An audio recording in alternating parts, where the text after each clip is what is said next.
di 112 Kompendium Katekismus Gereja Katolik itu dirumuskan apa arti pentingnya misteri Paskah. Jadi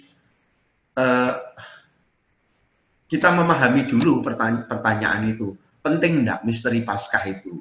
Misteri Paskah itu misteri apa?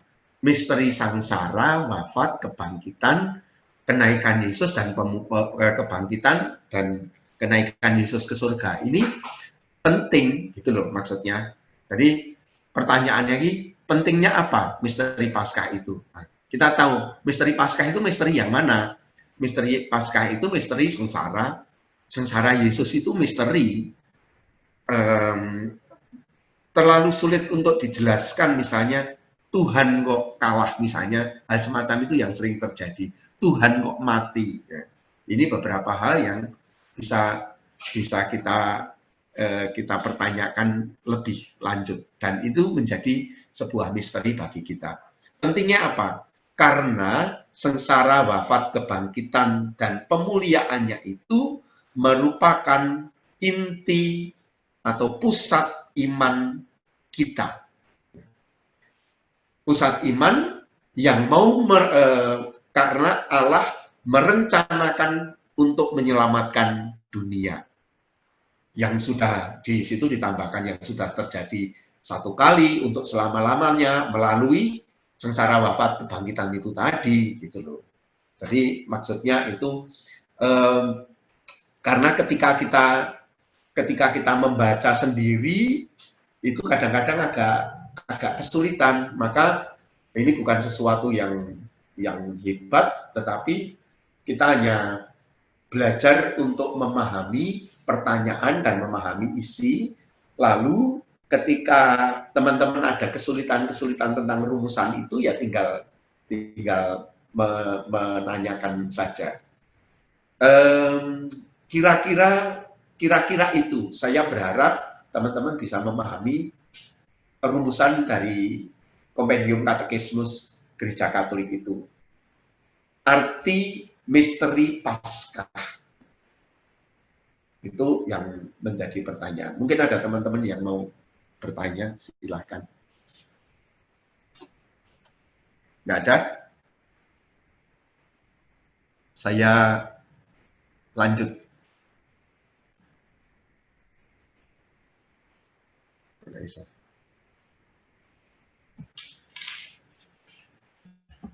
Oke. Tuduhan apa yang menyebabkan Yesus dihukum mati? Yesus dihukum mati. Ini kita sedikit lebih memahami kenapa kok Yesus dihukum mati. Beberapa pemimpin Israel itu menuduh Yesus telah bertindak melawan hukum kenisah di Yerusalem, khususnya melawan iman akan satu Allah karena dia mengumumkan dirinya sebagai putra Allah. Itu satu hal. Jadi mengapa Yesus dihukum mati? Karena kalau kita ngomong-ngomong bersama, karena Yesus mengaku putra Allah itu sebagai sebuah penghujatan. Jadi kalau di rumusannya di sini, beberapa pemimpin Israel menuduh Yesus telah bertindak melawan hukum kenisah di Yerusalem, khususnya melawan iman akan satu Allah, karena dia mengumumkan dirinya sebagai putra Allah. Untuk alasan inilah mereka menyerahkan Yesus ke tangan Pilatus agar dihukum mati. Jadi sudah sejak awal Yesus itu diragukan. Ya. Banyak orang tidak percaya kalau dia adalah Allah yang menjadi manusia. Maka inilah yang mengantar Yesus ke dalam kematiannya. Maka sampai sekarang ini masih terlalu banyak orang yang tidak percaya bahwa Yesus itu Allah. Maka para katekumen, para teman-teman Katolik diminta untuk selalu merenungkan, memahami lebih dalam kealahan Tuhan itu sendiri. Karena Yesus mengatakan itu tampak ketika Yesus misalnya menyembuhkan orang sakit. aku berkata kepadamu. Dan itu, kata aku berkata itu selalu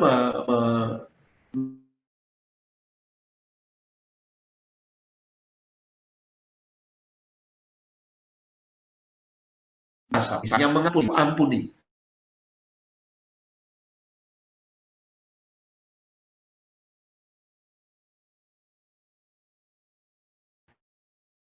Dosamu sudah diampuni. Ini adalah perkataan sebagai pelanggaran hukum Allah. Oke. Itu teman-teman masih bisa didengar?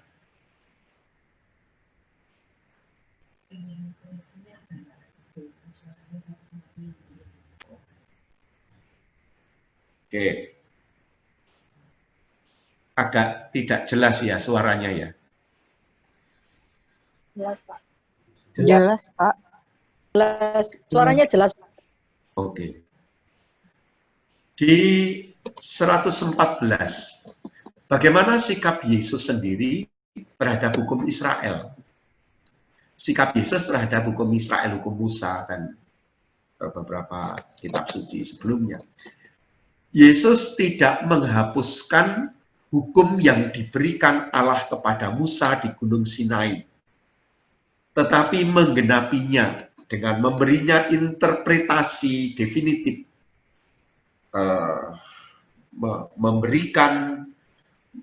memberikan tafsiran, memberikan pemahaman yang pasti. Tuhan Yesus sendiri adalah pembuat hukum ilahi yang sepenuhnya melaksanakan hukum ini.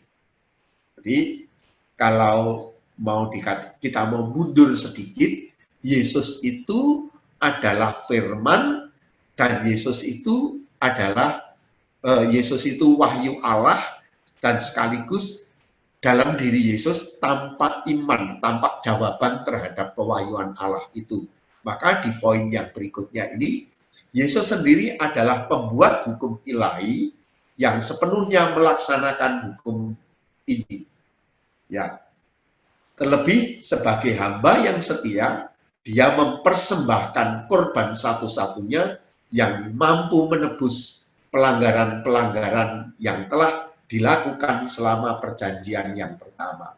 Di Ibrani 9:15. Dan melalui kematiannya, sebagai hamba dia setia mempersembahkan korban satu-satunya yang mampu menebus pelanggaran-pelanggaran yang telah dilakukan umat perjanjian yang pertama, yang sebelumnya. Tuh, jadi sikap Yesus bagaimana terhadap hukum Taurat? Tuhan Yesus tidak mengurangi apa yang ada dalam hukum Taurat, kitab Musa yang diberikan Allah kepada Musa di Gunung Sinai. Tetapi Tuhan Yesus itu menggenapi dan memberikan interpretasi, memberikan gambaran, memberikan penjelasan yang lebih definitif, pemenuhan yang lebih definitif. Karena apa? Karena Tuhan Yesus sendiri adalah pembuat hukum ilahi itu sendiri. Dan Tuhan Yesus sendiri yang melaksanakan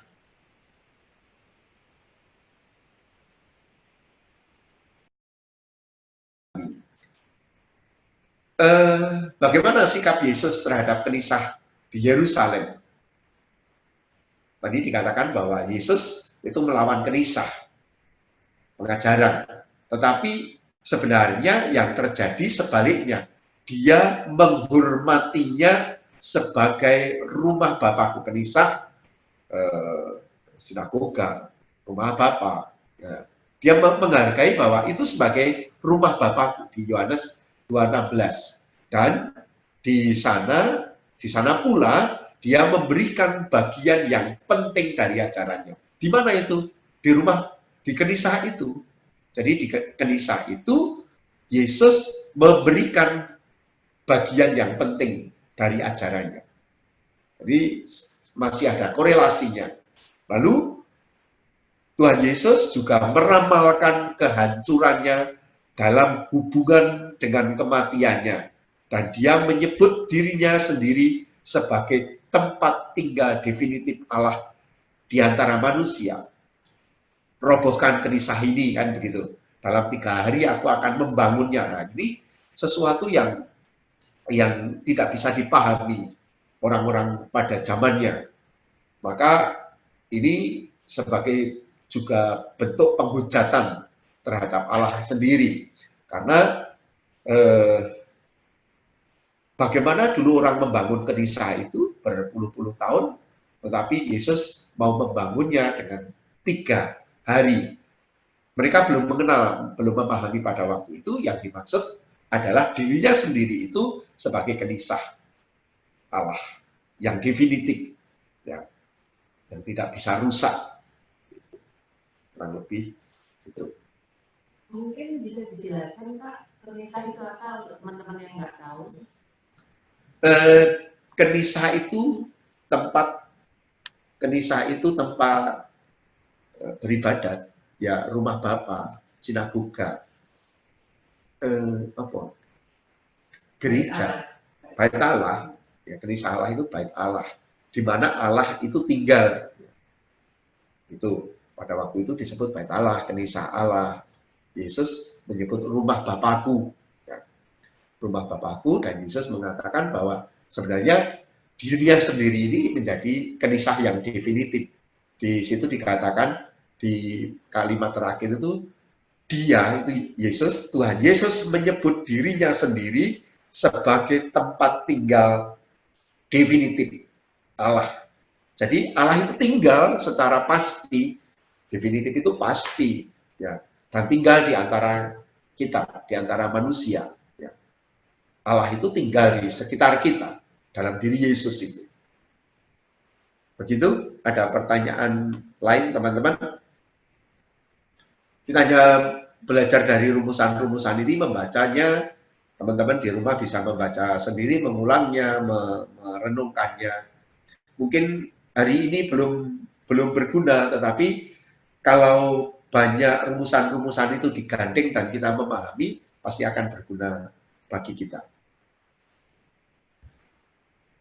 Apakah Yesus bertentangan dengan iman Israel? Apakah Yesus bertentangan dengan iman Israel mengenai satu Allah dalam satu penyelamat dan satu penyelamat? Keesaan Allah, ya, bahwa Allah itu satu, dan kita menyebut Yesus itu Tuhan Allah. Jadi Bapa di dalam Yesus, Yesus di dalam Bapa menjadi satu kesatuan. Lalu yang menjadi pertanyaan, dan ini juga menjadi kesulitan banyak orang di sekitar kita, tentang rumusan keesaan Allah di dalam gereja Katolik. Sangat ditentang ketika kita menyebut Yesus itu Tuhan. Ini menjadi sesuatu yang sangat susah dipahami oleh banyak orang. Nah, di sini pertanyaan di nomor 116 KKGK itu, apakah Yesus bertentangan dengan iman Israel mengenai satu Allah, satu penyelamat? Allah satu, penyelamati satu.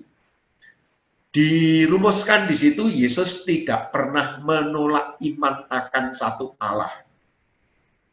Termasuk sekarang gereja Katolik tidak pernah menolak iman akan satu Allah.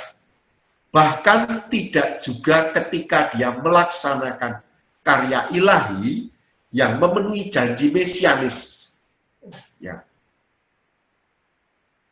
Penebusan, janji penebusan.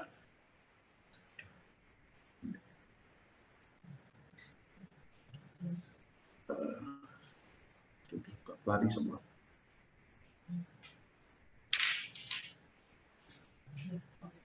Sebentar. 116.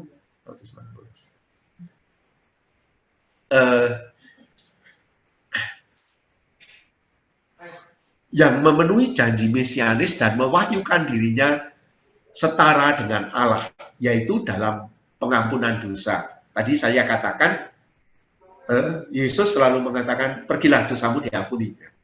Yesus mempunyai kuasa ini. Namun, panggilan untuk percaya kepada Yesus dan seruan tobat menimbulkan kesalahpahaman Sanhedrin yang mengadili. Orang-orang yang mengadili Sanhedrin. Di pengadilan, Sanhedrin itu tempat pengadilan, yang mengadili dan menganggap sebabnya layak dihukum mati sebagai penghujat. Di mana letak menghujatnya? Ya itu tadi, Yesus menyamakan dirinya dengan Allah dengan banyak kata-kata itu tadi. Aku berkata kepadamu. Sementara dulu para nabi selalu mengatakan, demikian firman Tuhan. Demikian firman Tuhan. Hanya Yesus yang mengatakan, aku berkata kepadamu. Nah, inilah yang dianggap sebagai penghujatan. Ketika mengampuni dosa. Terutama itu. Terutama ketika mengampuni dosa. Dosamu sudah diampuni. Ini adalah sesuatu yang sangat menyinggung perasaan iman para anggota Sanhedrin pada waktu itu. Maka Yesus dihukum mati sebagai penghujat. Ya.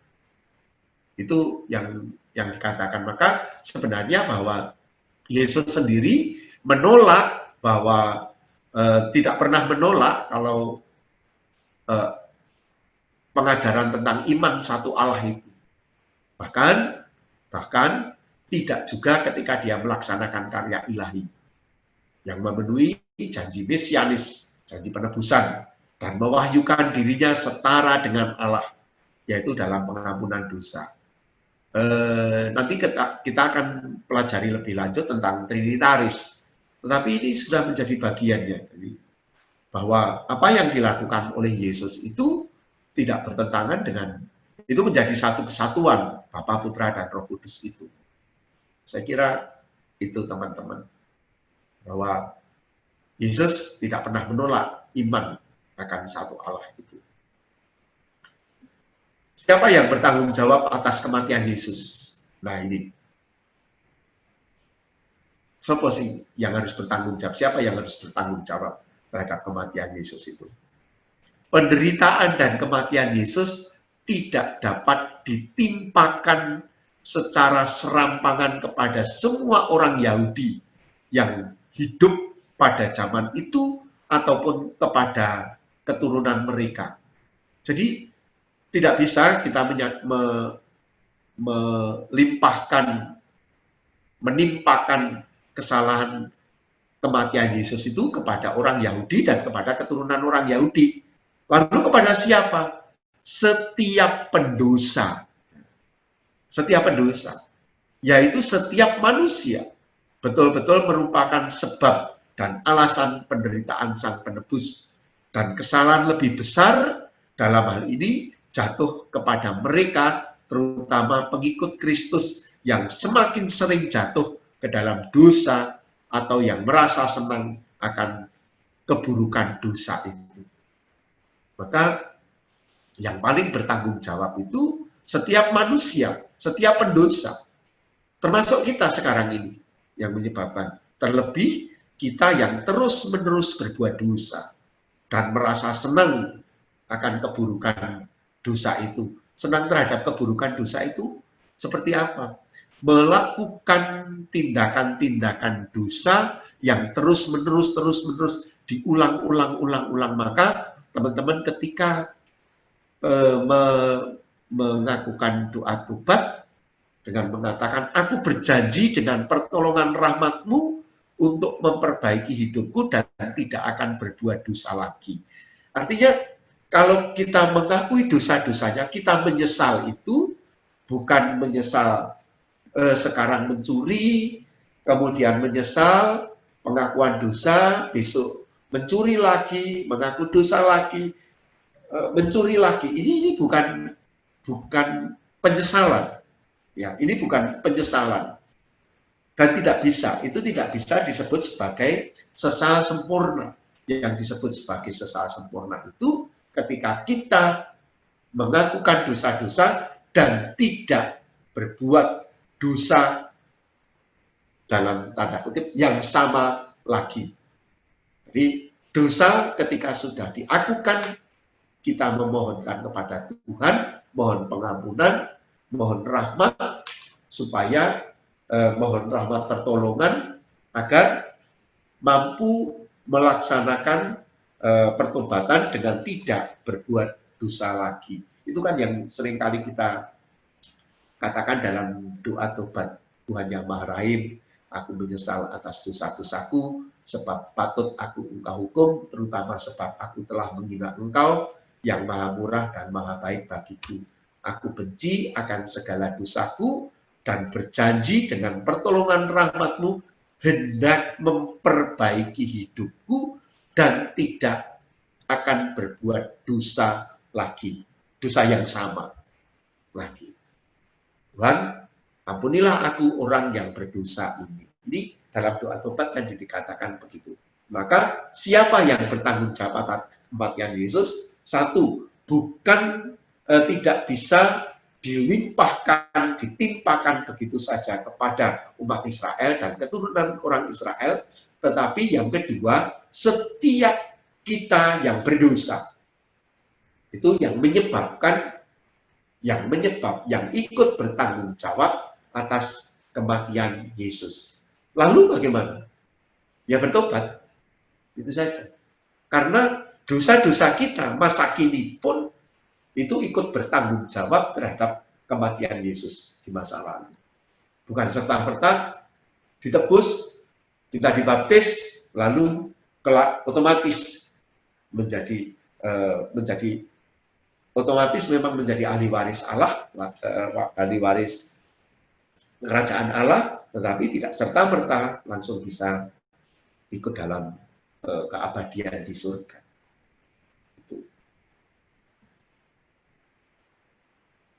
Mengapa kematian Yesus merupakan bagian dari rencana Allah? Ini agak ada kesulitan. Kematian Yesus itu direncanakan Allah. Ya, kematian Yesus itu direncanakan Allah, tetapi di sisi lain Yesus masih membutuhkan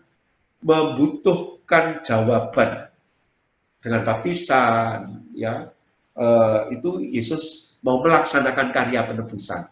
Maka di sini pertanyaan, mengapa kematian Yesus merupakan bagian dari rencana Allah? Allah itu berencana mendamaikan dengan dirinya semua yang ditentukan mati karena dosa. Allah berinisiatif mengutus putranya yang menyerahkan diri bagi para pendosa. Ya sudah, rencananya Yesus memang diutus untuk mengembalikan manusia ke dalam persekutuan dengan Allah. Ya, ini memang sudah menjadi rencana Allah. Seperti telah diwartakan dalam Perjanjian Lama, secara khusus mengenai korban hamba yang menderita, kematian Yesus terjadi sesuai dengan kitab suci. Artinya bahwa segala pengajaran-pengajaran, segala yang dikatakan oleh para nabi sebelumnya, ini membicarakan soal keselamatan oleh Yesus Kristus itu sendiri. Itu teman-teman. Maka kematian Yesus merupakan bagian dari rencana Allah. Ya memang di dalam Perjanjian Lama itu sudah banyak dikatakan, untuk memulihkan, untuk membawa kita kembali kepada persekutuan kita dengan Allah karena dosa-dosa kita, untuk mendamaikan, ya, untuk mendamaikan dengan dirinya semua yang ditentukan mati karena dosa. Jadi ketika kita berdosa mau ditarik kembali kepada persekutuan dengan Allah. Dan itu inisiatif Allah untuk mengutus putranya.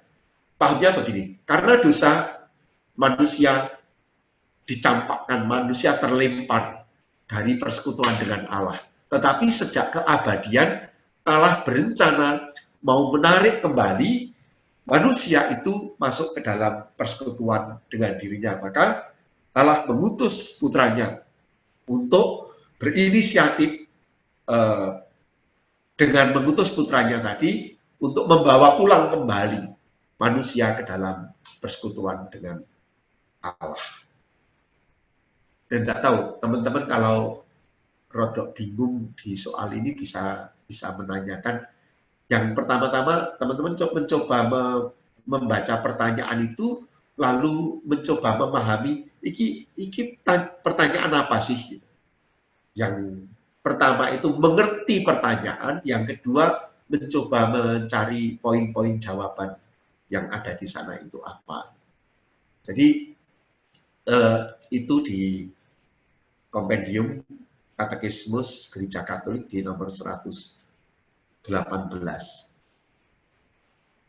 Ada pertanyaan?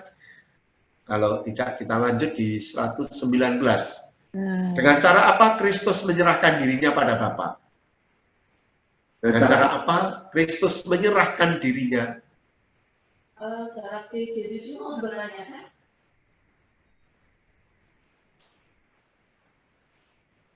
Oke, lanjut Pak, silakan. Dengan cara apakah Kristus menyerahkan dirinya kepada Bapa? Seluruh kehidupan Kristus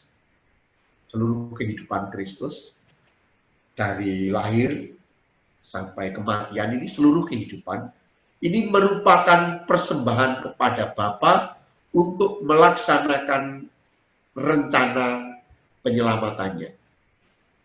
Kata rencana penyelamatannya itu bahwa Allah itu berkeinginan untuk menyelamatkan manusia, itu poin tersendiri.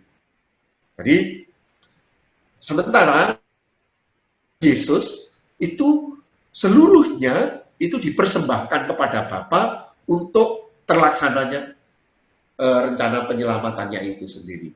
Tuhan Yesus memberikan nyawanya menjadi tebusan bagi banyak orang.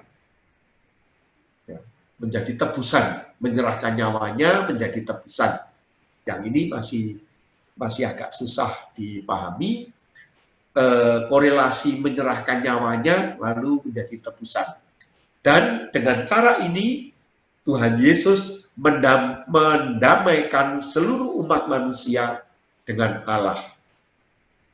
Kemudian poin yang lain, penderitaan kematian Yesus menunjukkan bahwa kodrat manusia Yesus, teman-teman, ini menjadi penting.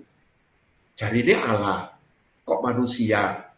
Yesus sungguh Allah, sungguh manusia. Ini iman kita. Yesus itu 100% Allah, 100% manusia. Lalu kita bisa memahami di sini penderitaan kematian Yesus menunjukkan kodrat manusia, ya, menunjukkan bahwa kodrat kemanusiaan Yesus menjadi sarana cinta ilahi yang sempurna dengan kehendak bebas untuk menyelamatkan seluruh manusia. Yesus manusia, iya. Yesus punya kehendak bebas, iya. Itu. Dengan kemanusiaan Yesus itu mau menunjukkan kepada kita, mau mengajarkan kepada kita bahwa sekalipun manusia, bahwa sekalipun sebagai manusia itu bisa menjadi sarana mencintai yang bernilai ilahi dan sempurna dan berkehendak bebas untuk menyelamatkan. Itu, teman-teman. Seringkali kan terdengar, iya wong Yesus Allah ya disalib ya rapopo. Sakit ya, Yesus itu kesakitan sungguh-sungguh ya. Menderita sungguh-sungguh ya. Sejak kecil saya mendengar itu lah, ya Yesus salah, ya enggak apa-apa disalib. Tidak. Ini mau menunjukkan Yesus yang manusia itu menjadi sarana cinta ilahi yang sempurna. Maka kan masih ada perintah, jadilah sempurna seperti Bapamu di surga, sempurna adanya, kan gitu. Tetapi sering kita berpayungkan, kita kudunan, kita berdalih. Ketika kita harus sabar, kita mengatakan, aku ini menungso rek, punya keterbatasan, kan begitu. Kenapa kita tidak menggunakan terminologi menjadi sarana cinta ilahi? Sarana cinta ilahi itu begini, mencintai ya mencintai total, sekalipun ditolak gitu loh. Mengampuni ya mengampuni saja, sekalipun tidak disukai, tidak diterima. Jadi teks ini mau mengajarkan kita di dalam kalimat terakhir ini, kematian Yesus itu menunjukkan bahwa kodrat kemanusiaan Yesus menjadi sarana cinta. Nah, sarana cinta apa? Cinta yang sempurna, cinta yang bernilai ilahi, yang memiliki kehendak bebas. Artinya manusia pun yang memiliki kehendak bebas itu mampu mencintai secara sempurna. Dan kita mampu. Gitu. Maka sebenarnya tidak terlalu benar kalau setiap orang Katolik mengatakan, aku isih menung sore, sabarku itu terbatas. Nah, hari ini kita belajar itu. Setidak-tidaknya kalau semuanya bisa lupa, tetapi kita mencoba untuk menjadi sempurna. Bukan tidak mungkin, sangat mungkin. Karena Tuhan Yesus mengatakan, jadilah sempurna, seperti Bapamu sempurna adanya. Yang mencintai, yang memberikan hujan, yang memberikan matahari bagi orang yang jahat dan orang yang baik, memberikan hujan bagi semuanya saja. Nah, kita tidak bisa begitu. Kita selalu mempunyai syarat mengampuni, ya kita bersyarat. Sudah diampuni 2, 3, 4, 5 kali, lalu mengulang lagi, wis entek sabarku, semacam itu. Maka kalau kita mau belajar menjadi murid Yesus, ya menjadi seperti ini. Cinta yang sempurna, yang memiliki kehendak bebas. Itu teman-teman. Kira-kira ada pertanyaan?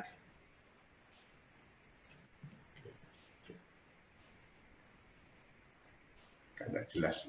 Bagaimana persembahan diri Yesus diungkapkan pada perjamuan malam terakhir? Bagaimana persembahan diri Yesus diungkapkan pada perjamuan malam terakhir? Perjamuan malam terakhir itu perjamuan Paskah yang diadakan di Senakulum itu, tempat di ruang perjamuan di lantai atas. Nah, pada perjamuan malam terakhir, ketika itu makan Paskah itu ya, pada perjamuan malam terakhir bersama dengan para rasulnya, teman-teman, konsep rasul itu berbeda dengan konsep rasul yang dihayati teman-teman di luaran. Rasul itu untuk sebutan 12 murid Yesus, itu rasul. Yesus mengantisipasi 2 hal, yaitu simbolisasi penyerahan dirinya dan membuat betul-betul hadir. Simbolisasi bahwa aku mau menyerahkan diriku itu menggunakan simbol. Yang pertama dikatakan, inilah tubuhku yang diserahkan bagi kamu. Padahal apa yang diberikan? Yang diberikan adalah roti. Yesus mengambil roti, mengucap syukur, memecahkan, lalu berkata, inilah tubuhku yang diserahkan bagimu. Ini simbolisasi. Maka pada saat di perjamuan terakhir itu menjadi simbol penyerahan diri yang membuat Yesus betul-betul hadir di dalam simbolis itu. Inilah tubuhku, lalu inilah darahku yang ditumpahkan bagimu dan bagi semua orang demi pengampunan dosa. Nah, kan dikatakan inilah darahku, darah perjanjian baru dan kekal. Apakah ada darah perjanjian lama? Ada.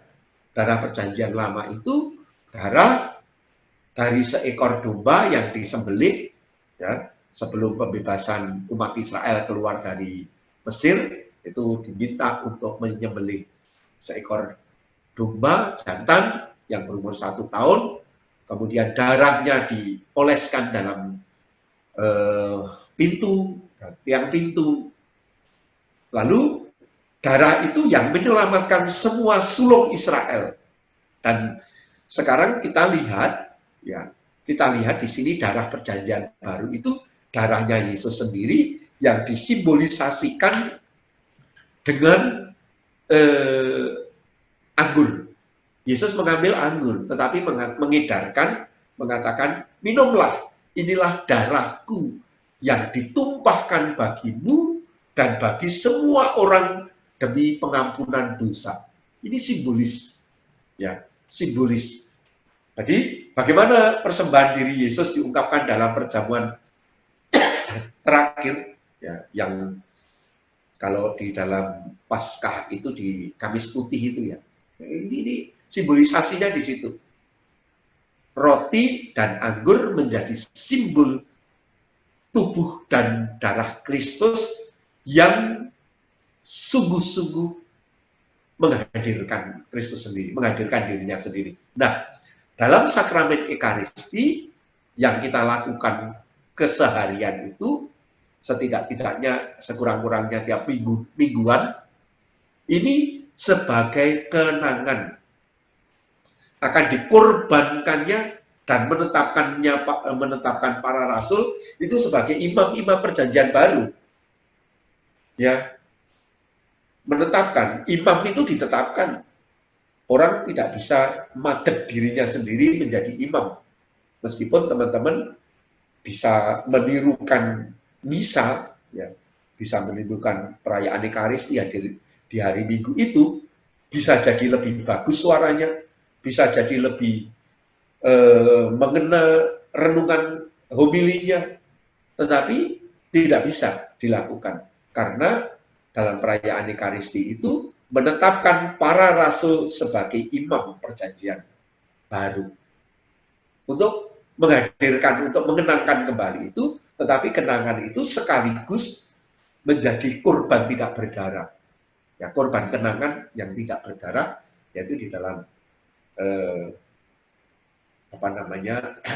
dalam Ekaristi itu. Itu kira-kira, teman-teman. Ada pertanyaan? Ya, dari tadi nomor 112 sampai 120 kan sudah 8 topik, ya. Silakan ada teman-teman yang mau bertanya. Tadi saya lihat ada beberapa yang open mic. Ayo, silakan.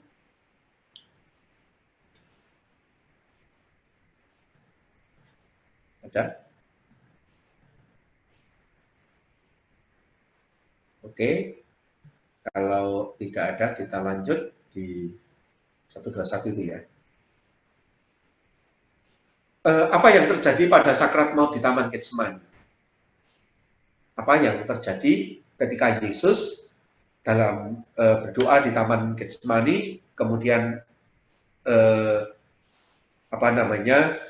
berdoa dalam sakrat maut. Walaupun mengalami kengerian karena kematian manusiawi Yesus yang adalah pemimpin kepada hidup, kehendak manusia Putra Allah tetap selaras dengan kehendak Bapa demi keselamatan kita.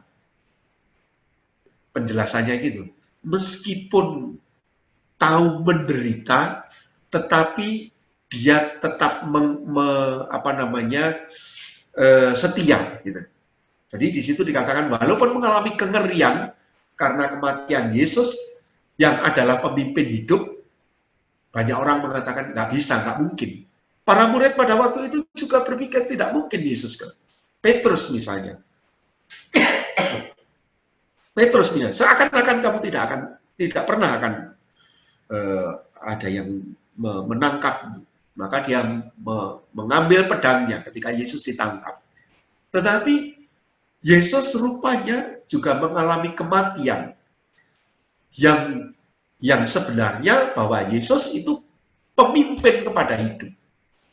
Nah, kehendak manusiawi Putra Allah, kehendak manusiawinya Yesus tetap selaras dengan kehendak Bapa demi keselamatan kita. Kalau kita tarik dalam permenungan sehari-hari, apa yang bisa kita ambil di sini? Yaitu bagaimana teman-teman itu menyelaraskan kehendaknya kepada kehendak Bapa.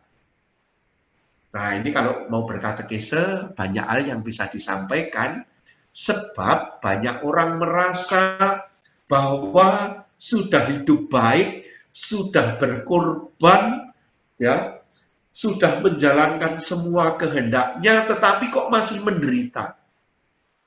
Misalnya, Misalnya, kok ora sugih-sugih, kok hidupnya kok begini terus monoton. Mereka kecewa. Orang lupa belajar menjadi semacam ini, seturut dengan kehendak Allah. Ini katekese ini akan mempengaruhi cara berperilaku iman kita, cara berdoa kita, cara hidup kita itu sangat terpengaruh dengan ini. Kalau kita mau belajar seperti ini, ya, Putra Allah tetap selaras dengan kehendak Bapa. Yesus itu selaras dengan kehendak Bapa. Nah, bagaimana saya juga bisa selaras dengan kehendak Bapa itu tadi. Maka Maria berdoa, Maria menjawab, terjadilah padaku menurut perkataanmu. Yesus dalam sakrat di Taman Getsemani mengatakan, kalau mungkin piala ini singkirkan daripadaku, tetapi bukan kehendakku, melainkan kehendakmu. Ini teman-teman mau menyelaraskan kehendak kita dengan kehendak Bapa. Tuhan Yesus mau menerima tugas untuk memikul dosa-dosa kita di dalam tubuhnya dan taat sampai mati. Ini juga bisa kita katekisekan, apakah kita bisa taat beriman sampai mati, tidak bisa digantikan dengan banyak hal, dengan harta benda, dengan jabatan, dengan segala macam, ya, dengan meninggalkan Tuhan Yesus misalnya, semacam itu. Maka ketaatan ini, beriman itu ya taat. Itu. Begitu teman-teman. Kita lanjutkan beberapa nomor lagi. Buah salib. Apa buah dari korban salib? Ada beberapa hal. Salib itu ono buah enggak ya? Gitu loh. Apa buah dari korban Yesus disalib? Buah itu, yang dimaksud buah itu ya sesuatu yang bisa dipetik. Sesuatu yang bermanfaat kepada kita. Teman-teman, ada beberapa poin di sini. Secara bebas Yesus menyerahkan hidupnya sebagai korban silih. Ada kata-kata silih, korban silih, itu pengganti, korban pengganti. Yaitu bahwa dia telah memulihkan kita dari dosa-dosa. Dosa-dosa kita dengan ketaatan penuh cinta sampai mati. Ini menjadi silih. Silih, banyak orang tidak memahami silih. Silih itu mengganti.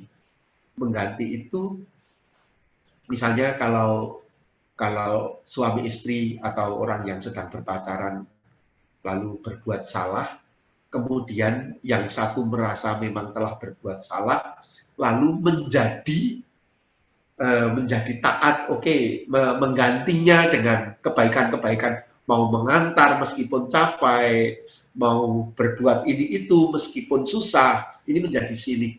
Seperti seorang anak kalau ngompol, misalnya ngompol itu lalu membersihkan dirinya sendiri. Ini bisa menjadi silih supaya mamanya tidak marah, misalnya begitu. Dibersihkan sendiri. Kalau itu sudah dilakukan, maka ini bisa menjadi ganti kesalahan-kesalahan itu. Nah, korban Yesus itu bisa menjadi ganti kesalahan-kesalahan kita. Menjadi memulihkan dosa-dosa kita. Ketaatan itu menjadi silih. Apakah hanya ketika Yesus yang bisa berbuat silih? Tidak. Kita juga bisa berbuat silih untuk semua kesalahan-kesalahan kita. Silih itu misalnya bagaimana? Ya berkorban bagi orang-orang yang menderita itu menjadi silih kita. Jadi kalau saya berdosa, selain dalam pengakuan dosa, saya bisa membuat silih itu dengan berbuat baik kepada orang lain yang menderita. Misalnya hanya membeli orang jual kerupuk yang orangnya sudah tua gitu. kita nggak terlalu butuh kerupuk yang kita beli misalnya, supaya orang ini bisa hidup. Ini menjadi silih kecil, dan silih ini ketika dilakukan oleh semua orang akan menjadi tanda keselamatan bagi banyak orang juga. Nah, kita kembali ke Yesus. Yesus taat, wafat, mati sampai disalib itu menjadi silih terhadap dosa-dosa kita, menjadi pengganti terhadap dosa-dosa. Cinta Sang Putra Allah itu sampai kepada kesudahannya mendamaikan kembali seluruh umat manusia dengan Bapa. Mendamaikan. Jadi menjadi pengantara, menjadi pendamai. Dulu kan terpisah. Ketika manusia berdosa, manusia tidak bisa lagi bersemuka dengan Allah. Ya. Maka dia terbuang, dan kehadiran Yesus mengembalikan itu tadi. Maka korban Paskah Kristus menebus umat manusia dengan cara yang unik, sempurna, definitif. Lalu membuka kembali persekutuan dengan Allah. Artinya Yesus wafat, ini menjadi silih, sehingga saya, teman-teman, bisa kembali dipersatukan dengan Allah. Itu maksudnya. Salib itu mendamaikan saya dengan Allah. Karena Yesus sudah membuat silih.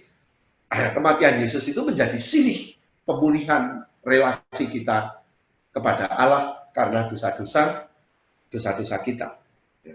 Ketaatan Yesus, cintanya Yesus sampai mati, ini menjadi silih terhadap dosa-dosa kita. Menjadi pengganti. Itu kira-kira.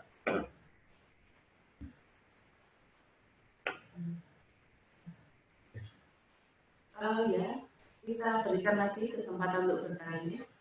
Mungkin Pak Arjana bisa tolong dikembalikan ke penampilan nomor 120, Pak. Sambil menunggu teman-teman bertanya. 120. Ya, ini tentang perjamuan malam terakhir. Di sini mungkin teman-teman juga mungkin banyak juga mendapat pertanyaan dari saudara-saudara kita yang di seberang, ya. Ya, tentang Ekaristi. 20 ya. 21. 120. 120. Mungkin bisa dijelaskan lebih lanjut, Pak. Ini kan Ekaristi itu mungkin ada yang mempertanyakan dari saudara-saudara yang di seberang, gitu ya, supaya kita juga bisa membantu menjelaskan Ekaristi ini hanya sebagai kenangan. Terus bagaimana juga ini kan disebutkan menetapkan para rasulnya sebagai imam-imam perjanjian baru. Di situ juga di saudara-saudara kita yang seberang juga banyak yang mereka mengatakan mereka juga sebagai rasul dan imam, sehingga mereka lebih tepatnya mungkin menyebutnya sebagai perjamuan kalau mereka melakukan. Oke. Silakan, Pak. Teman-teman, ini berpastoralnya itu begini. Apa yang kita hayati di gereja kita soal roti dan anggur, ya, tubuh dan darah Kristus itu, dengan apa yang dihayati oleh teman-teman di luar gereja Katolik, itu berbeda. Coba kita baca pada bagian yang terakhir. Sementara pertanyaannya adalah bagaimana persembahan diri Yesus diungkapkan pada perjamuan malam terakhir. Perjamuan malam terakhir itu dilakukan sebelum Yesus pergi ke Taman Getsemani di seberang Sungai Kidron. Di situ ada taman, lalu Yesus berdoa dalam sakrat maut di situ, meminta para murid untuk berdoa 1 jam saja supaya tidak jatuh ke dalam pencobaan. Lalu pada saat itu Yesus ditangkap, ya, kemudian dibawa ke pengadilan rumah Pilatus, ya. Kemudian Yesus disalibkan di pagi harinya, pagi siang harinya, lalu Yesus wafat. Ya, jadi ini kejadiannya sebelum Yesus menyeberang Sungai Kidron. Ya, tetapi kejadiannya di senakulum, di rumah perjamuan. di rumah perjamuan itu makan bersama 12 muridnya, sebenarnya makan Paskah. Paskah itu menjadi peringatan bebasnya bangsa Israel keluar dari Mesir. Yesus mengingat-ingat itu dengan makan bersama para murid. Tetapi ada yang berbeda. Nah, ketika Yesus mengambil roti, mengambil anggur, Yesus mengatakan, inilah tubuhku, inilah darahku yang ditumpahkan. Maka meskipun itu sebagai tindakan dua hal itu sebagai simbolisasi penyerahan diri Yesus dan membuatnya betul-betul hadir dalam dua rupa itu. Artinya Yesus hadir di dalam roti, Yesus hadir di dalam anggur, ya, dan itu diberikan kuasa itu untuk menetapkan korban itu kepada para rasul-rasulnya sebagai imam perjanjian baru.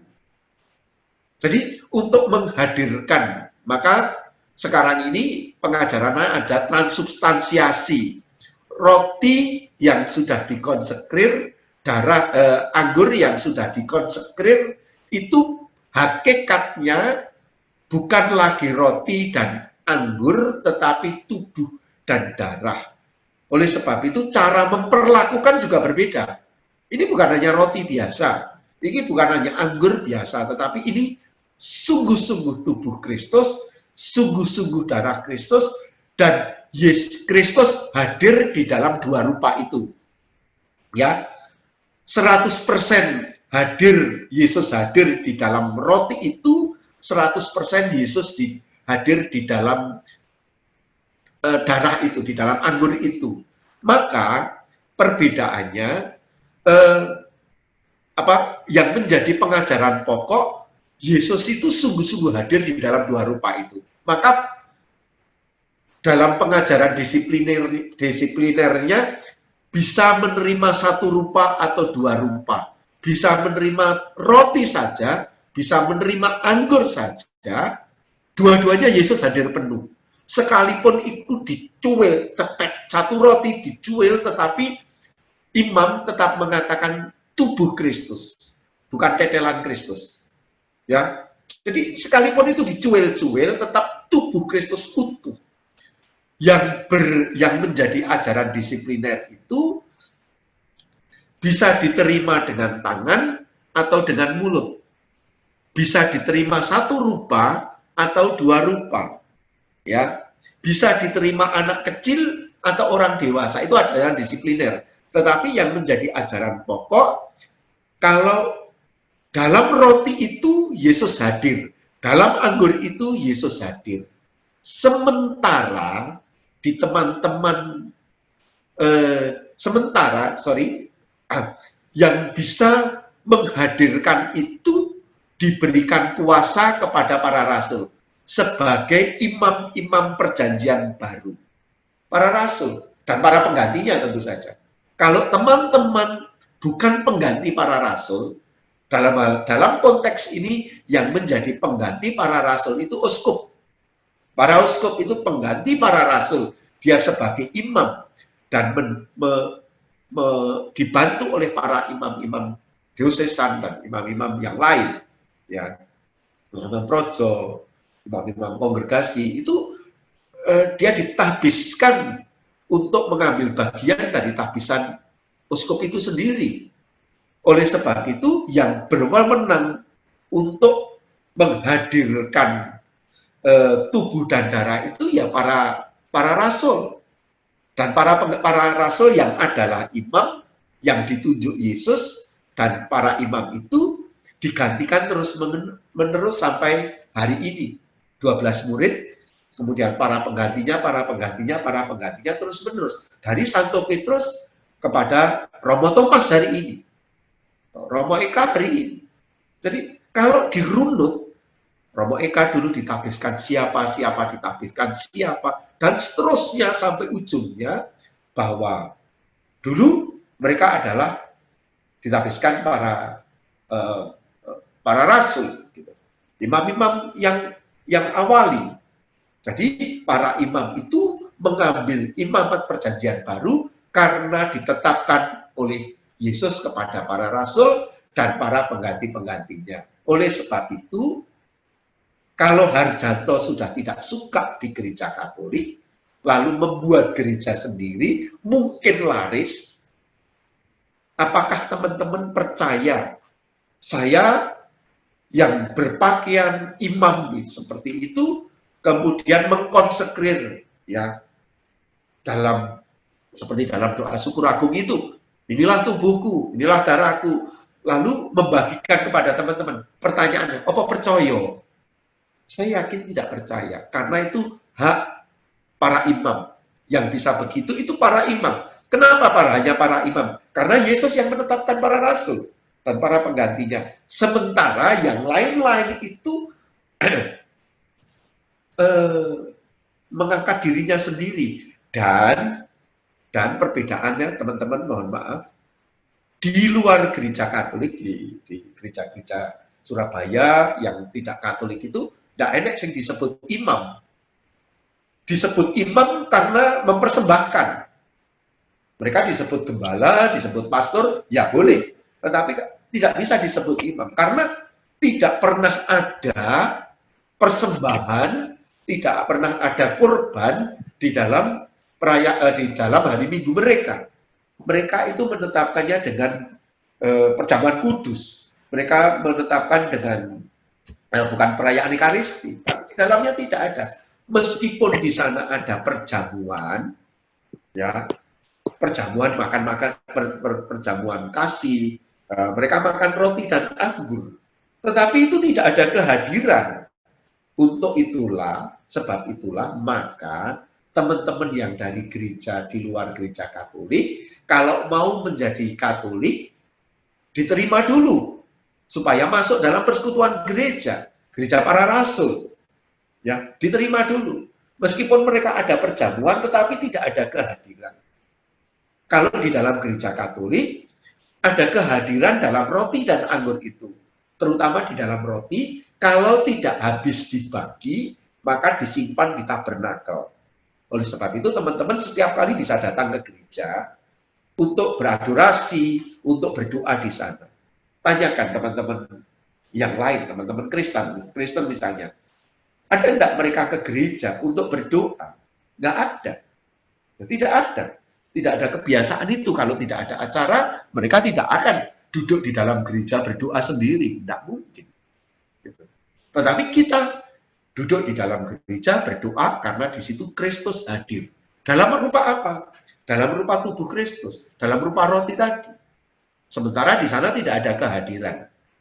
Oleh sebab itu, bagi teman-teman yang ngantar tantenya, ngantar keponakannya ke gereja yang lain, boleh enggak?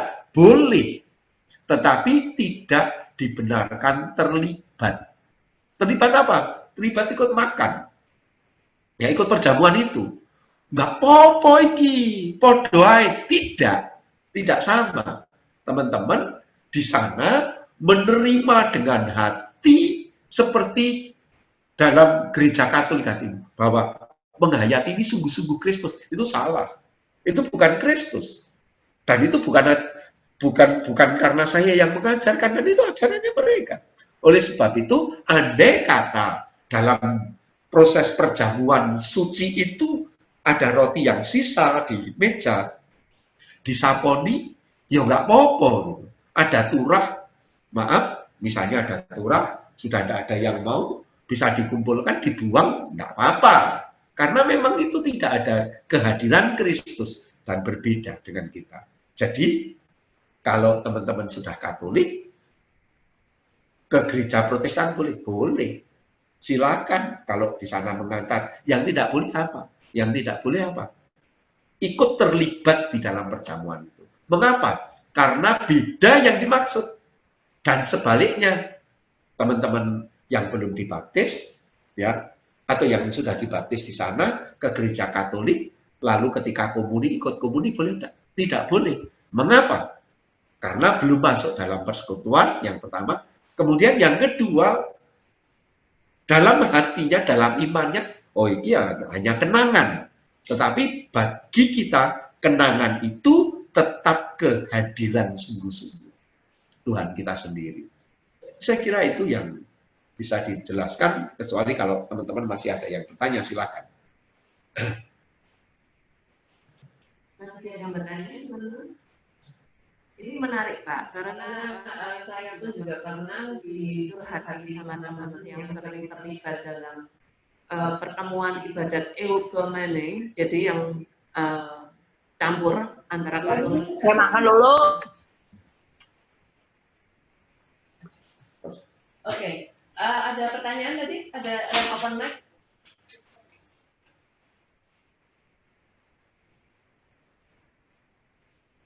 Nanti ada yang open mic ya? Oke, sekedar pertambahan tadi yang dijelaskan Pak Harsianto, bahwa memang benar kalau yang di gereja Katolik itu apabila ada hosti yang sisa atau bahkan jatuh pun, kita tetap akan memperlakukannya itu sebagai tubuh Kristus, hosti yang sudah dikonsumsi ya maksudnya. Karena seperti biasa kita lihat kalau asisten imam pun tanpa sengaja menjatuhkan hosti, biasanya asisten imam tersebut akan memakannya. Atau bahkan ada juga yang istilahnya fatal, misalkan terinjak atau bagaimana.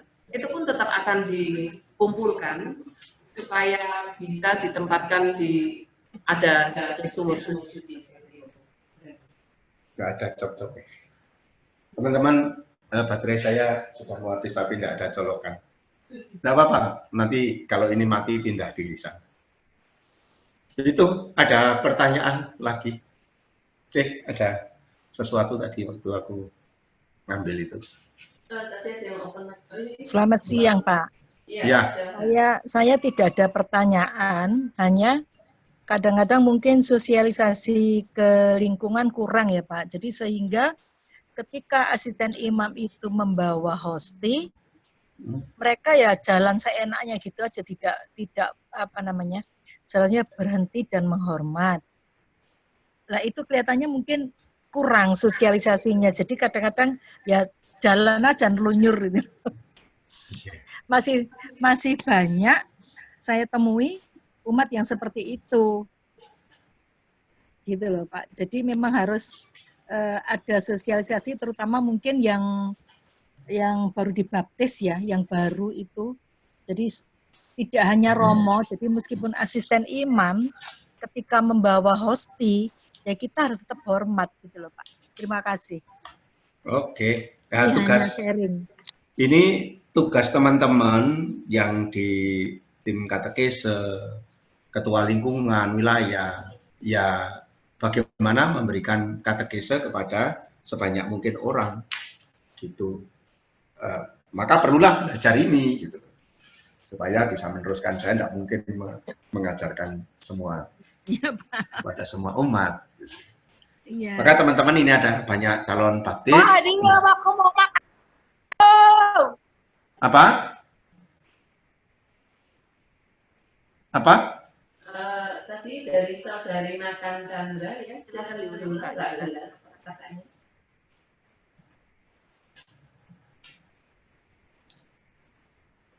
Oke, teman-teman. Apakah ada pertanyaan lain? Oke, saya singkat saja Pak. Jadi tadi ada dengan yang Bapak sebutkan itu. Oh, ya. Oke. Apabila ada orang yang terlibat di perjamuan eukumene atau ibadat eukumene, di mana jadi satu. Kadang umat Katolik ini banyak yang curcol juga ke saya kalau mereka tuh sungkan kalau ditawari roti takutnya menyinggung perasaan. Nah, mungkin bisa dikasih tips atau trik Pak ya. Gimana sih kita cara mengungkapkan perkataannya supaya baik dan tidak menyinggung mereka? Saya kira ya ngomong dengan benar bahwa apa yang dihayati memang berbeda. Bagi kami bukan seperti ini, bagi kami ini sakramen. Maka kalau mengatakan bahwa kami dilarang untuk menerima ini, sama toh persoalannya dengan misalnya menikah, ya menikah kan tidak begitu saja.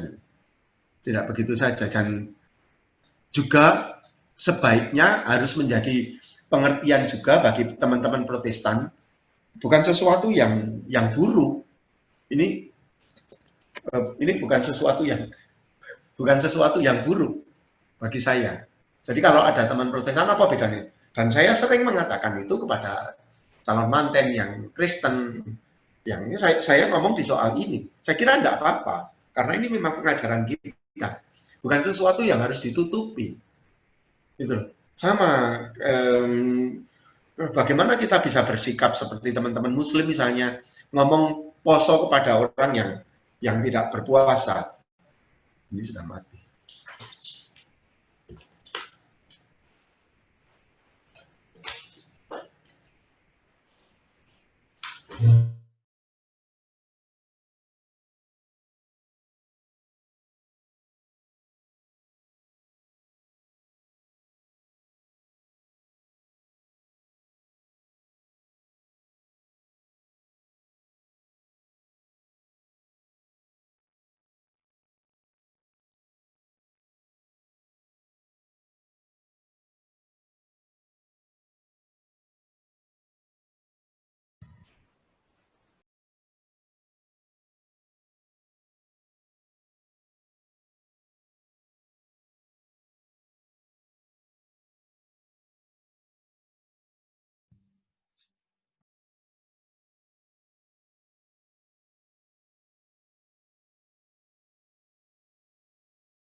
Tadi masih termute ya, bisa diulang Pak. Sorry, ngomong banyak ternyata mute. Pas ngomong sampai dumble itu ternyata di mute sama Cece. Teman-teman, sekali lagi, kalau teman-teman diajak tante, keponakan, atau siapa saja di gereja di luar Katolik, lalu di sana ada perjamuan, lalu diberi, ditolak saja, itu sesuatu yang nggak apa-apa. Saya Katolik, saya tidak bisa menerima itu. Karena memang berbeda. Dan tidak apa-apa, tidak perlu sungkan. Karena memang berbeda. Ya, tidak bisa mereka memaksakan. Loh, kok beda? Sama, tidak berbeda. Gitu. Ya, berbeda. Jadi, kalau di gereja Katolik, intinya mungkin, kalau di dalam gereja Katolik, komuni itu kehadiran. Yesus ada di dalam roti itu, sungguh-sungguh. Tetapi mereka hanya sebagai kenangan. Kalau sisa, rotinya sisa tidak dimakan, dibuang nggak apa-apa. Kasarnya begitu. Jadi, itu yang terpenting. Maka kalau teman-teman diajak ke perjamuan, pas nganter, ya antar saja, tetapi tidak perlu itu. Enggak, aku tidak menerima, dan itu tidak apa-apa. Gitu. Tidak perlu. Pak, maaf ya Pak Arsanto. Ya. Misalnya kita terima saja kan supaya tidak tersinggung, tapi kita enggak, biasa. Bukan tersinggung, enggak. Bukan tidak tersinggung, itu bukan soal singgung-singgungan, itu soal iman. Saya tidak menerima, enggak bisa. Enggak bisa, bukan supaya enggak tersinggung, aku enggak sana. Nah, kalau saya kita anggap roti biasa atau Pak? Bagaimana? Dianggap roti biasa aja, enggak usah dianggap seperti host. Justru itu tidak boleh. Oh, tetap tidak boleh ya? Tidak boleh. Tidak boleh terlibat di sana. Ya, tidak boleh terlibat dengan menyambut. Itu membuat sandungan. Ibu nganggap itu, tetapi orang lain, oh Bu Tony boleh ternyata. Tidak apa-apa ya. Orang lain menganggap nggak begitu. Gitu. Maka dilarang. Memang dilarang. Tidak diperkenankan. Ya. Dan itu biasanya bukan di ekumene aja. Di ekumene itu hanya ibadat, biasanya enggak menggunakan, setahu saya di semua kebaktian ekumene tidak pernah ada tidak pernah ada pembagian roti, ada perjamuan, hanya doa, nyanyi, ya. Homili, hanya itu saja yang ada. Begitu, teman-teman. Terima kasih. Jadi berarti harus tegas ya Pak ya, supaya kita tidak menjadi batu sandungan bagi orang lain ya. Iyalah, supaya tidak menjadi batu sandungan bagi yang lain. Oh. Ada yang lain? Pak. Ya Pak, ini siapa yang tidak bernama, tapi namanya Harjanto. Nania, Pak. Tahu Hana? Iya, silakan Hana mau bertanya. Pak Tania. Iya, iya, Pak. Kan kalau saya kan dari Kristen. Ya. Kan kalau di Kristen kan namanya kan perjamuan kudus ya, Pak. Nah, itu Ya. kan perjamuan kudus ini kita terima itu roti dan anggur atau teh atau apa itu untuk penggantinya. Untuk di Katolik kenapa kita hanya menerima roti saja? Tadi sudah saya katakan, teman-teman, ajaran pokok yang terpenting itu ada ajaran pokok. Ketika Yesus mengambil roti itu mengatakan, inilah tubuhku. Artinya kalau ini tubuh itu ya seluruhnya, seluruh badan tubuhnya Kristus, bukan inilah tubuhku, darahnya tak taruh di ember, enggak. Inilah tubuhku, aku menerima Kristus penuh. Maka dalam ajaran gereja Katolik itu menerima satu rupa atau dua rupa, kita menerima Kristus penuh. Karena di dalam darah itu ada Kristus yang penuh, ada kehidupan Kristus yang penuh. Gitu loh. Maka menerima satu rupa artinya begini, kalau dalam komunitas ada Ekaristi, ternyata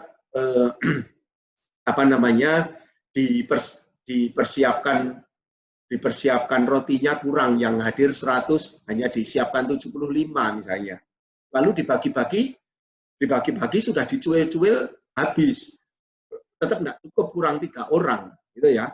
Maka pastor bisa memberikan darah Kristusnya, memberikan anggurnya, lalu mengatakan darah Kristus, amin. Atau dengan darah Kristus itu dicelupi dengan hosti yang tidak diberkati. Lalu tidak, meskipun yang diterima roti, pastor mengatakan darah Kristus. Itu. Jadi menerima 2 rupa boleh. Teman-teman kalau besok dibaptis menerima 2 rupa. Karena soal banyak soal kepraktisan, terutama soal kepraktisan. Tetapi teologinya menerima dua-duanya, menerima Kristus utuh. Jadi tidak, kitab suci ngomong terimalah tubuhku, terimalah darahku. Yang tersirat di dalamnya bahwa tubuh Yesus itu ketika saya menerima roti, itu menerima Yesus yang penuh.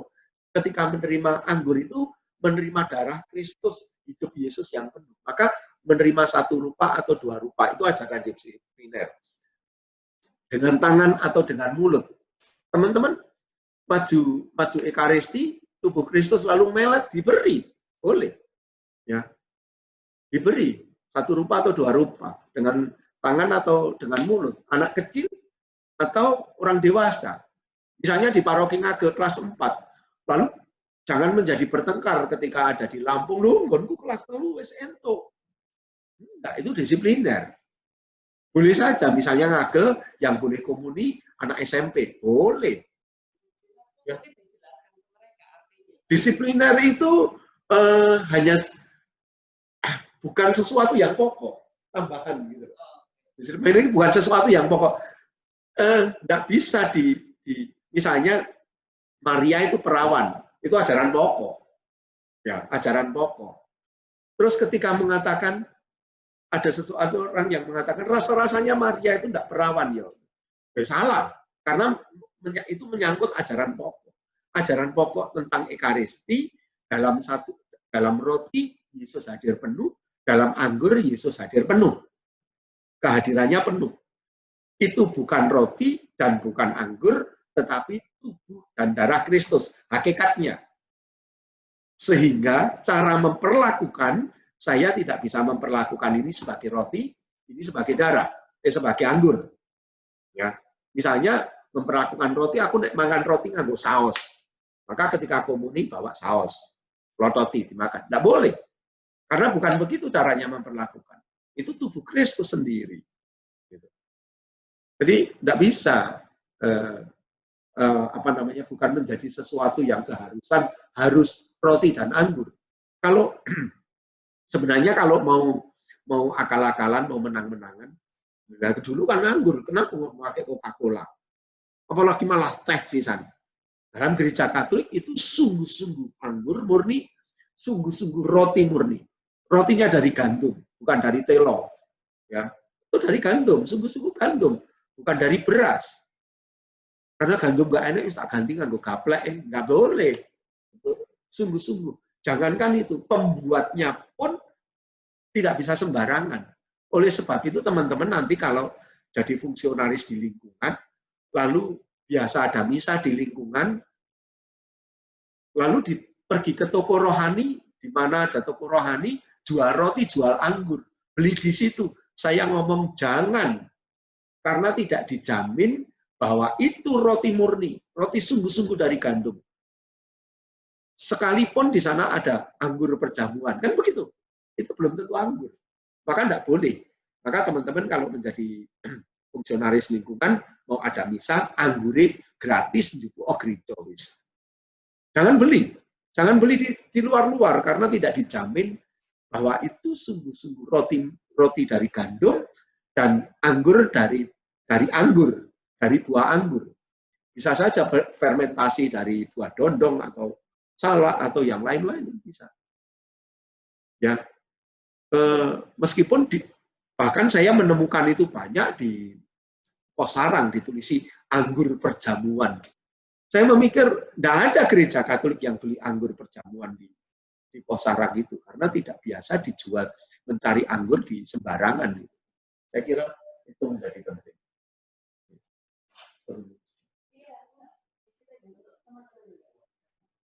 Gitu loh. Oke, terus mungkin bisa dijelaskan juga, host itu yang membuat khusus juga kan, yang dijamin istilahnya ya, bukan orang sembarangan gitu ya Pak. Bukan orang sembarangan, artinya diketahui gereja, misalnya di biara-biara, hanya untuk menghindari gini. Ini orang baik yang membuat, bukan orang suci. Biasanya di biara suster gitu itu, di rumah-rumah retret gitu, dibuat itu. Artinya tidak bisa misalnya aku nyambi membuat hosti, kemudian kalau malam maling, ya iya tidak bisa, tidak boleh gitu. Atau pekerjaan yang lain yang dilakukan. Sehingga pembuat itu sendiri harus dijamin bahwa dia sungguh-sungguh baik, sungguh-sungguh mengerti bahwa aku ini membuat ini untuk apa gitu. Ya, kan banyak dari kita membuat sesuatu tidak tahu orang beli untuk apa. Ya. Jadi ini adalah untuk sesuatu yang dipersembahkan dalam kesucian. Maka yang bersangkutan yang menyiapkan pun ya harus dijamin baik. Tidak bisa sembarangan orang. Maka biasa dibuat di biara-biara, rumah retret. Setahu saya dulu di Sangkaputung itu yang masih besar dulu. Sangkaputung Klaten itu membuat itu. Nah, sekarang kalau di Surabaya masih ada beberapa tempat untuk membuat hosti. Ngomong-ngomong soal ini Pak, mungkin ada juga yang kapan hari ada beberapa pertanyaan. Dalam mengatasi pandemi sekarang ini kan gereja ditutup. Bisa teman-teman by streaming aja. Namun ada umat yang merasakan rindu sekali untuk menerima komuni, bahkan dia inden apa istilahnya, booking hosti ke petugas, istilahnya aku nggak apa-apa, minta aja yang belum diberkati. Jadi supaya pada saat aku ikut misa, aku juga bisa makan hosti itu di rumah. Wah, ini kelihatannya butuh penjelasan dari Pak Arjanto. Gimana Pak? Teman-teman di dalam situasi begini ini hidup hosti itu sebagai tanda kehadiran Yesus yang mempersatukan diri dengan kita. Maka banyak orang Katolik setelah 2 bulan lebih tidak menerima ini merasa kacau hidupnya. Itu sesuatu yang baik dalam arti ada kerinduan, tetapi bukan keharusan. Sekarang dibalik.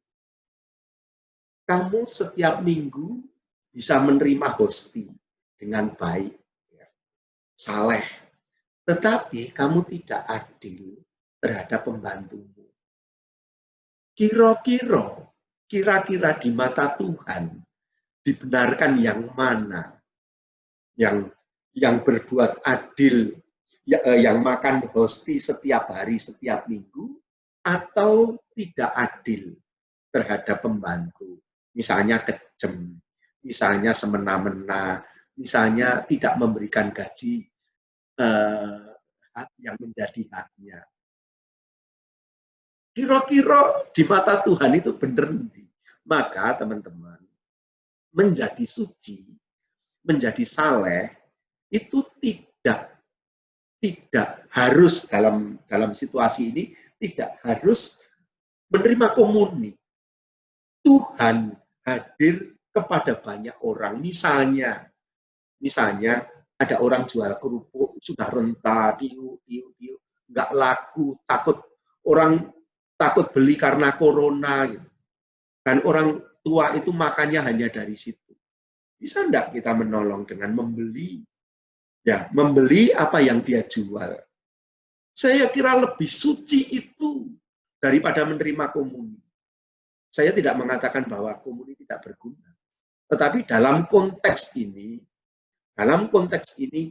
Tuhan juga hadir di dalam orang-orang yang menderita. Kalau setiap harinya susah. Kemarin saya melihat orang tuyul tanya, konten beras, Mas. Kemudian aku tidak berbuat apa-apa. Tetapi saya mengejar setiap hari lobby kepada gereja, ben aku nompo komuni. Misalnya. Saya bisa maksa banyak petugas di sini supaya aku menerima komuni. Ya, tetapi saya tidak melakukan itu. Saya pikir teman-teman harus melihat sesuatu yang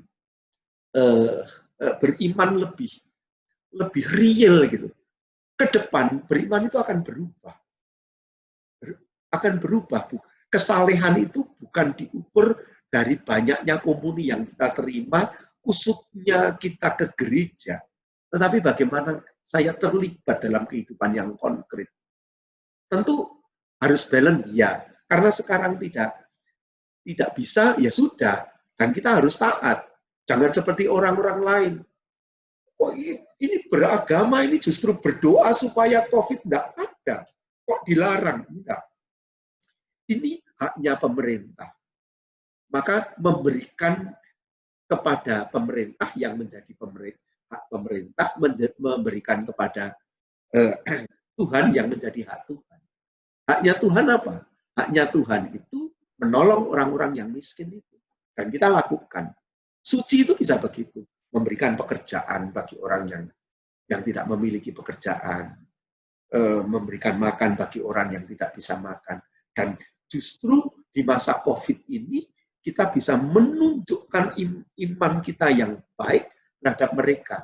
Beri sedikit saja yang kita mampu. Kita mampu buat saja. Mungkin teman-teman belum terasa bagaimana orang rindu menerima komuni. Teman-teman belum merasa itu. Tapi suatu hari akan merasa itu dan banyak orang yang sangat rindu itu. Sangat rindu itu dan susah menerimanya. Oleh sebab itu, mari sama-sama rindu, tetapi tetap taat. Kalau belum boleh misa, ya boleh. Tidak usah misa, tidak perlu minta Mas Parjo pecahan roti, tidak apa-apa, roti yang belum diberkati, tidak apa-apa. Itu malah bersalah di soal itu. Maka tugas-tugas teman-teman yang sudah Katolik, yang hadir di sini, untuk berkatekese di soal itu. Tidak harus menerima komuni, malah salah itu. Itu malah salah. Saya kira itu. Dalam kasus yang tadi saya ceritakan itu, dia minta sebelum hosti yang belum dikonsekrasi. Itu kan malah belum dikonsekrasi ya Pak ya. Jadi maksudnya tidak berguna juga. Tidak berguna. Tidak berguna. Tidak perlu sekonyol itu. Teman-teman, ya di rumah. Bisa screening, streaming ikuti dengan baik. Tidak sempurna, ya tidak apa-apa. Ya, tidak sempurna, iya, memang bukan tempat misa. Tetapi setidaknya telah kita persiapkan. Misalnya, contoh konkretnya gini. Sedang asik-asiknya misa, ikut-ikut digedok, diketok orang, ada tamu. Terus tidak kita biarkan sampai nunggu. Wah, tidak usah segitulah. Ya, diterima saja. Kalau itu penting sekali, bisa lebih penting dari itu daripada streaming. Ya, kita bisa dibenarkan tidak ikut misa dengan melakukan pekerjaan-pekerjaan yang sangat penting. Ya. Tapi sungguh-sungguh, bukan mencari-cari, gitu loh. Jadi harus apa namanya, smart lah soal itu. Dan kalau jadwal string pun ada banyak ya Pak. Ya. Jadi juga bukan alasan. Ya. Bukan alasan. Nah, Gitu. ada pertanyaan tambahan dari teman-teman? Pertanyaan yang lain atau semua sudah mati?